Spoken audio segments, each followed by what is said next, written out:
This week we are easing back into our routine. It's our first week back to school, and I'm just going to share a few clips of what that looks like for us as we get our rhythm going again. I always think of it as like getting the, engine moving, and it can be a little bit rusty in the beginning. So I hope that this will just encourage you that you don't have to get everything right and going all at the same time. As we come off the holidays and we start a new year and everything just is resetting itself naturally, and that's what it looks like in our home.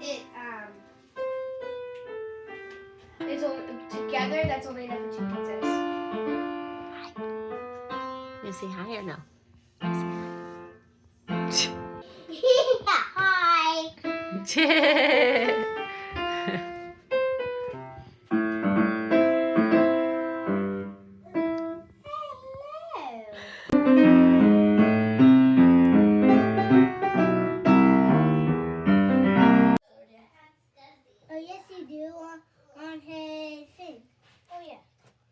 Thanks for being here. If you are new to my channel, my name's Hannah and I'm a homeschool mom of 5 kids, and we are all about consistency over perfection around here, knowing that just little bits along the way are going to impact their education, their home, the atmosphere, and everything that is important to us here in our home. And you'll see that here even in our first week back to school.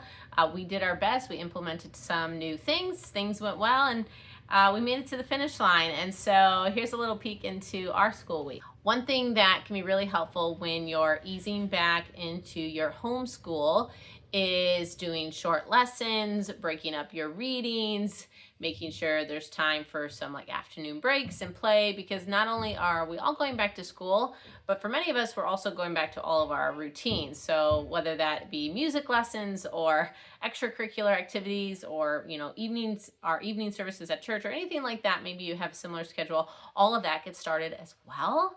And so it's okay to take a deep breath, and if you need to cut some of the lessons and do just a few things the first week and then more the second week, here's your permission to do that. So we were focused really on getting in on our new rhythm and what that looked like for us as a family, which I know looks different for every single person, but with our little one and morning time, where does that fit into our schedule? And so we shifted that back to first thing in the morning so that everyone is together around the same time when mom is available. And that's anywhere from about 9 to 10 a.m. is the goal, to sit down and do our enrichment studies. And we have a 4-day loop schedule, same as the previous term. And so a lot of that got just revamped. And so we had morning time together. And then the girls, I did not create a timetable. I just don't think that that is going to serve us in this time. In many ways, I think they'll naturally do their own timetable just by picking things that they're ready to take on. But they've been good at just going to do their readings in their choice and in the order that they like.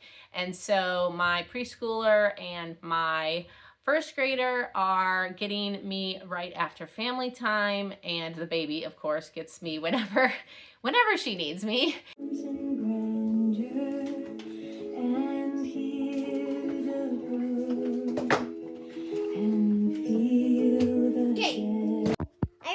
Okay, you do it.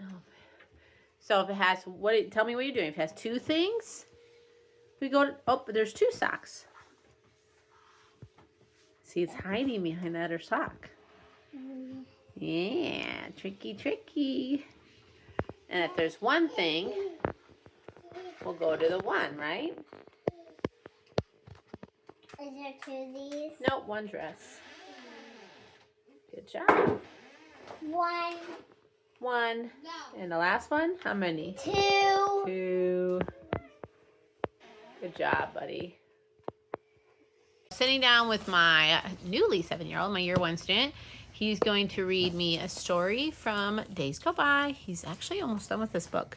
So you want to see which one we're on, Michael? And then we're going to be reading Genesis chapter 19 verses 1 through 29, and we're going to read chapter 11 in Paddle to the Sea. Just trying to keep these younger 2 distracted. So, which one are we on, Michael? It's on page 120. be reading Peter Comes Home. Awesome. Down. He wanted to cry. But Bye.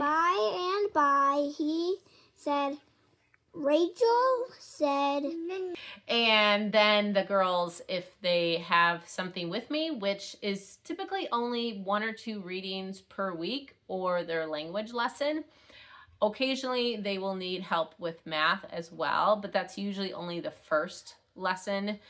Steve Demi with Matthew C. does a pretty good job of explaining the math concepts, so they don't always need me with that like every single day. So they will just wait for me, and that worked well for us, and so we're moving forward with that rhythm. What are you doing? Think I'm a horsey? What do you think I am? You're crazy. He's crazy, right? Are you crazy? Where are you? Yeah. Michael's almost done with this puzzle for the first time. We'll have to see if he can finish it today. Right, Michael? Is it your first time almost getting it done? Yep. This week is all about finding that rhythm as a family, not just as individuals. And so we worked hard at feeling what worked best. And it wasn't only school. It also included all of our routines, morning routines, afternoon routines, evening routines, chores, or contributions, as we usually call them. All of that also needed to get a refocus and a reset as well. Some things we did have an adjustment going into our new year. So I told the kids they all got upgrades in their contributions. So we're just going to call them upgrades. They might argue with me that they're not necessarily upgrades, but everyone is ready for new things. And Charlotte Mason encourages us to challenge our kids, and they will rise to the occasion, rise to the responsibility, and it's training them to be responsible people, and so it's really important. So I'll go over our like chores and contributions and maybe like our routines we do outside of school, another video, but that was one thing that is a great time in the new year to make sure that everybody has a way of contributing to the family. It should not all be on mom. Mom is, making sure the kids are fed and keeping things deep cleaned, but you would be amazed at what kids can really do. So we'll have to talk about that at another time. But all the kids got upgraded. Even the 3-year-old who's almost 4 is now helping with like feeding the dog and getting him fresh water, which used to be his 7-year-old brother's chore. So this has been good for us. So absolutely love January for those resets, including school. Everything is basically the same, of course, with Ambleside Term 2. Some of the older girls' books change, and so we just revamped that with our 4-day loop schedule, made some adjustments with that. I did change our Latin curriculum from Wheelock's Latin. I just got another Latin, which I think will be a little bit easier to work with both of them. My oldest and I, we definitely learned a lot from Wheelock's, and we maybe will visit it down the road. But for now, I did getting started with Latin, so we're going to see how that works for us.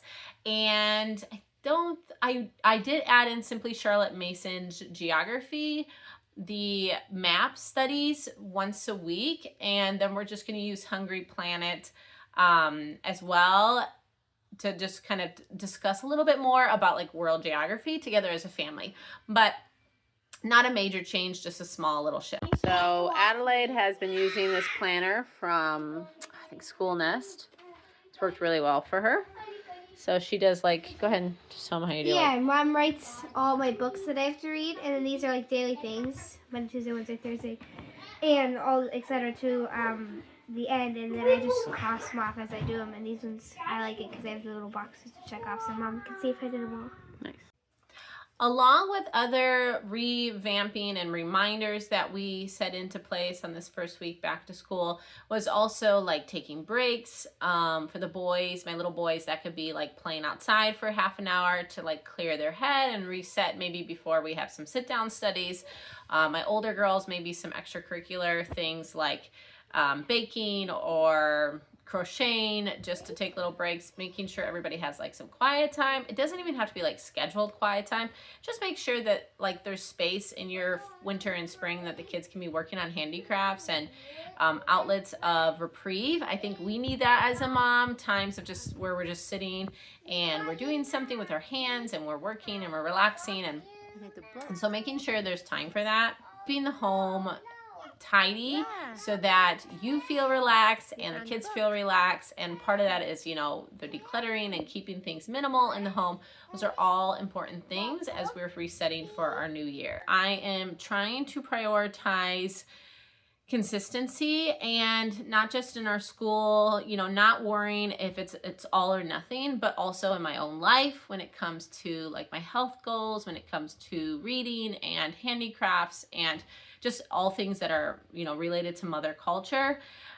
Being aware of that and making sure I take the time for that, which I feel like I have done the last couple years, but this year was just extra busy with the little one, and so re-evaluating, making sure there's time for all of that, I think is really important. I'm always just reminding myself it's okay to pivot. So we set out on our new year, all of us, and we have these plans and you know, new rhythms and routines. And honestly, maybe the first week will go really, really well, the first couple weeks, and then something can change, something dynamic in your family might change, or something comes up, and just knowing that nothing is set in concrete in a family, but especially in a homeschool. And so just holding everything loosely in our hands and giving ourselves grace as we just take on this new year, and that we're okay with pivots and changes, and just trusting God that all the days and the little things that we're doing is going to compound, and the atmosphere that we're creating here in our home is education, and everything that we're doing and trying to create here is part of that as well. You're kicking off your school year. I would love to know if there's anything that you're shifting or revamping or reevaluating in your homeschool just to protect that atmosphere as a family and the education that we are trying to give to our children. Maybe you could share with me and all of us what that is down below. Thank you for joining us on our first week back to school as we're easing into our new routines and adjustments. We're looking forward to sharing with you more of our journey in the year 2026. We're really excited for what the Lord has in store. We'll see you in our next video. Thanks for being here.